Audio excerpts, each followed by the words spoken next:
We want to know this one here. And actually this one can be modeled using a power law, right? You have, say, for example, this one here. If you look at this one is your von Mises stress, and this one is your strain. And this one will be that yield criteria, wherein your yield criteria, in this case von Mises stress, equal to that yield strength. So you can have this one here as your expression. Until alternative to be able to get that curve is also using this Ramberg-Osgood law. So another way of coming with the graph that we have shown. You'll be having some examples there in the notes. Right. Then again, the first statement is once plastic deformation is initiated, the constitutive equation of elasticity are no longer valid. We have discussed that. The plastic strains now depend on the entire loading history of the material. And here it is. Experimental observations suggest that in metals, the hydrostatic stress does not affect the plastic flow.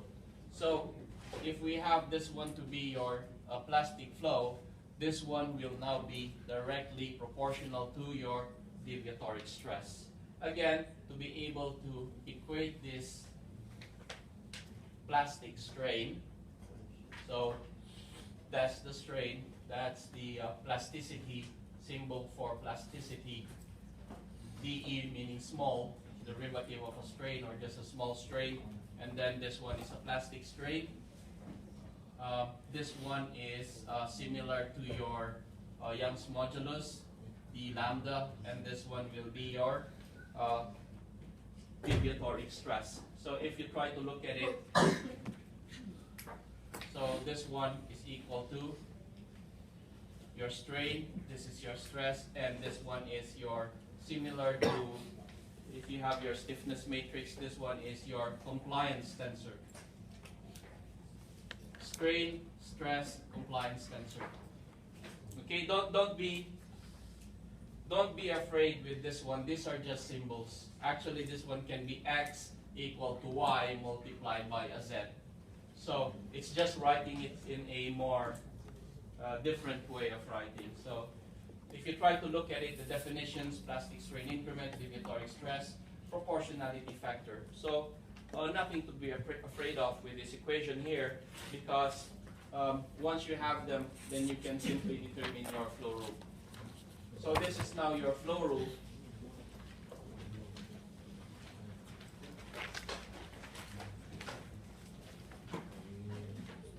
So what does this mean?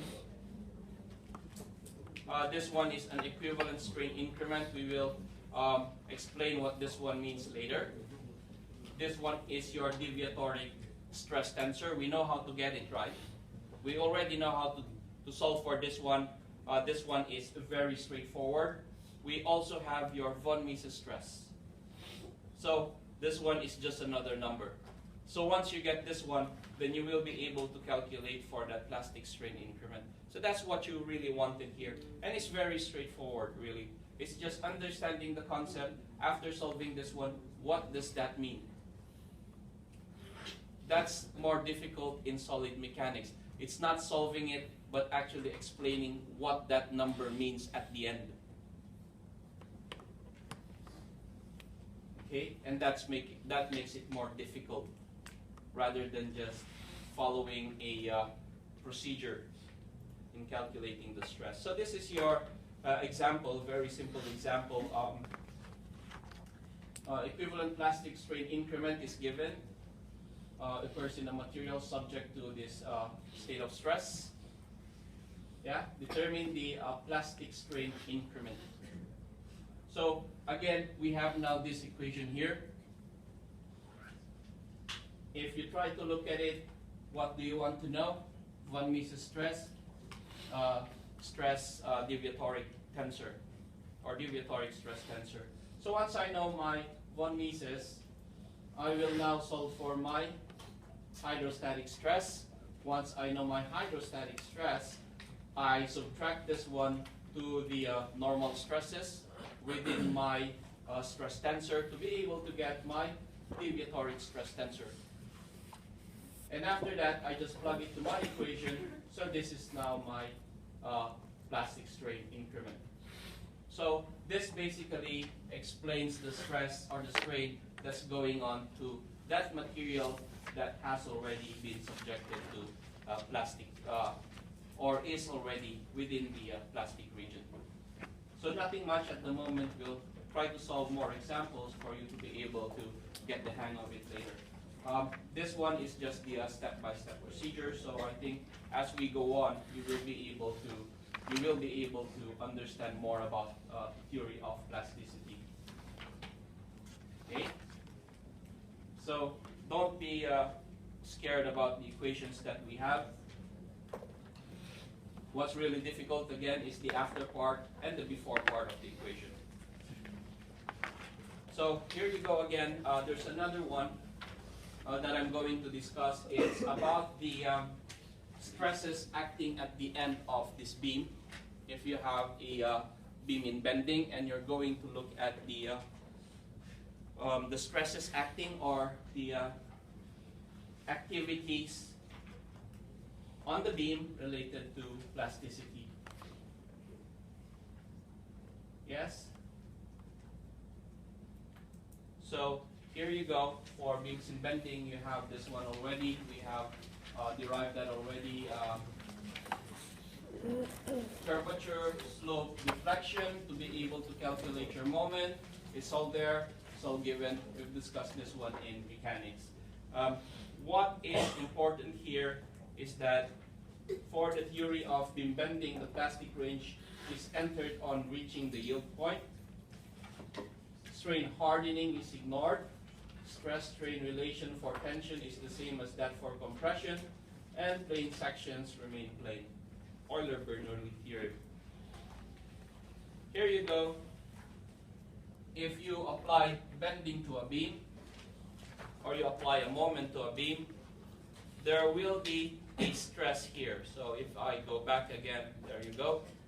There's that stress distribution there, meaning one part will be under tension and the other part will be under compression. That will be at the end of the beam.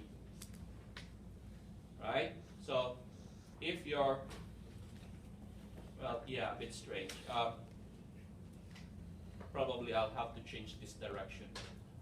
So here, one is under tension and the other is under compression. Yes? But this one is if your stress is less than the yield. So you get this stress distribution. So this is the end of the beam. Okay? So this is when your stress is less than the yield. So what happens here if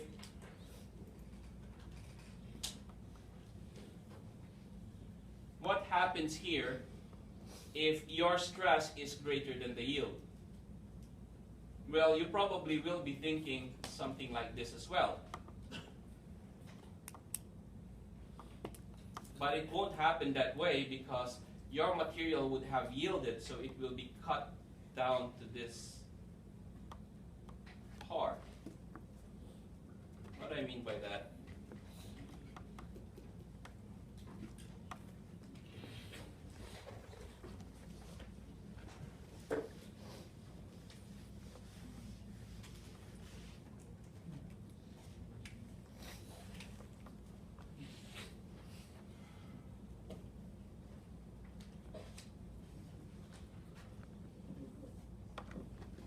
So that's your beam. You try to bend it. So once you bend it, say bending here, you have now, so you bend it, you apply moments there. Yes? And then once you bend it, then you will have a look at the stress distribution here. So that's the stress distribution there.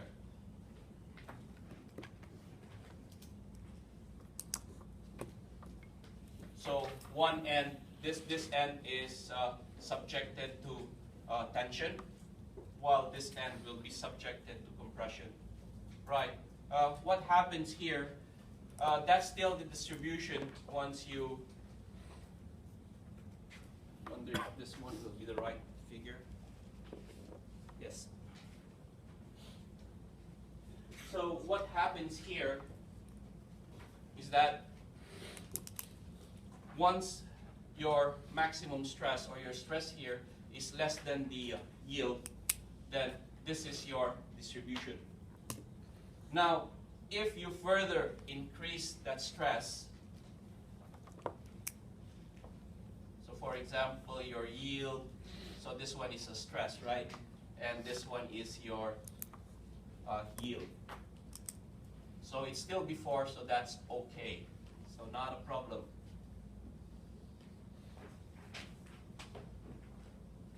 So let's have this one here. Okay, very far.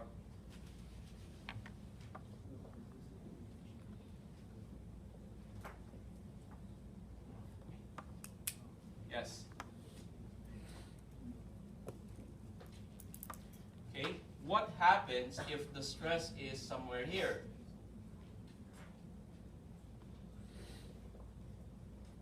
There you go.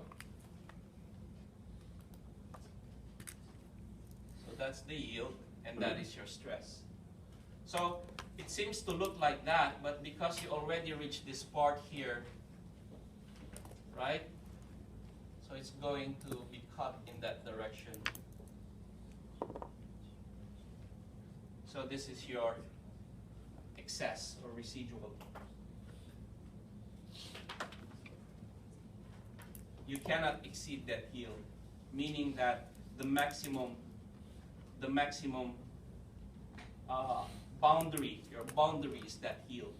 So once you reach that, you stop there, and the others will follow.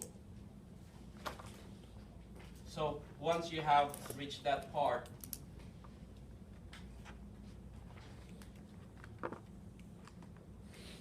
so this is the yield. Okay? Once you reach that, that's the boundary already. And what will happen is that these points will try to flow to this one. So meaning that this will go there, this will go there, once it stops here, because that's the boundary already. So there's a first runner, second runner, third, fourth, fifth, and so on. So until such time that you have reached that. So this is the meaning of this one. So once you reach that point, so the others are going to follow also on this part here, and then until such time that it balances. So once you reach this condition, then that's the time that your material will collapse. Okay? Quite a bit tricky to understand, but yeah. So here, if you have the elastic region here, that's still elastic, not a problem. You have an elastic plastic, and then you have a totally plastic until it collapses. So just imagine that your yield is your boundary, that you cannot exceed that. Whatever extra you have here is so-called the residual. So that once you remove the load, others will go back, others will remain. You have a residual stress.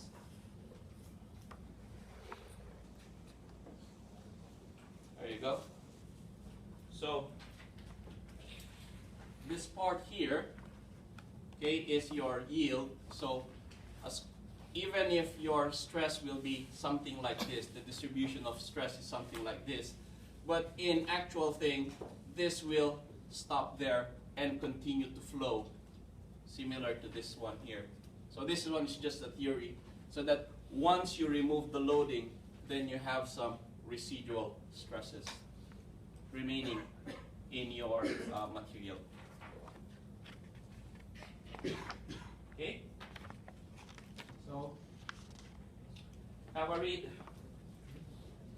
In this one, at the end you have some material references. This afternoon what we're going to do is to solve some problems in chapter 29. Okay?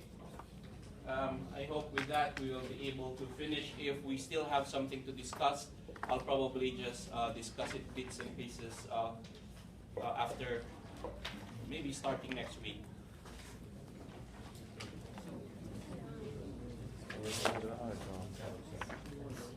Additional materials on finite element I will be posting in Moodle for you to download. No need to print anymore.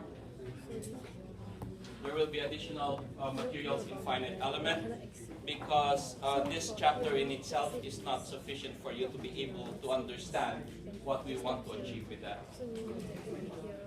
Any questions with this one? So please read your notes, read chapter 29, read the slides, and we'll have a discussion later, more examples this afternoon. Okay? So have you met again the Dean of College of Engineering or the Head of School of Engineering? Did he meet you guys? Oh, it's probably the year ones only.